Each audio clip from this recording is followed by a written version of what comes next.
Imponerende syn her. Dronning Margrethe i guldbryllupskaretten. Folk står i flere rækker langs ruten, som hvor karetten jo altså nu nærmer sig Kongens Nytorv.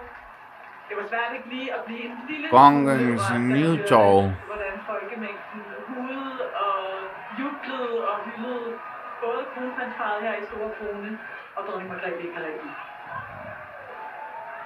Det er jo så også de første billeder af kronprinsparret, det kommende kongeparret. Allerede skiften, det kan man sige.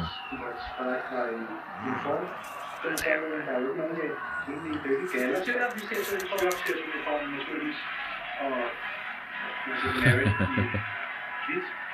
På den måde slægter han jo sin morfar Frederik 9. på, som da han blev udråbt i 1947, også havde valgt i øvrigt den foretrukne uniform, den flotte søvende officersuniform.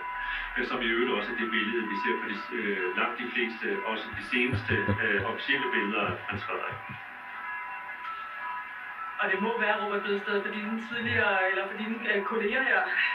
Du som tidligere garnhusar, må det være altså noget af det mest vidunderlige, man kan opleve her ved sin dag her. Det er det vildeste, de nogensinde kommer til at opleve det her. Altså, dem der rider her, det er anden deling, altså ældste deling ved hesteskadronen, som jo startede i februar, ikke?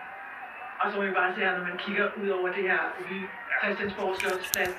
Det er historiske billeder.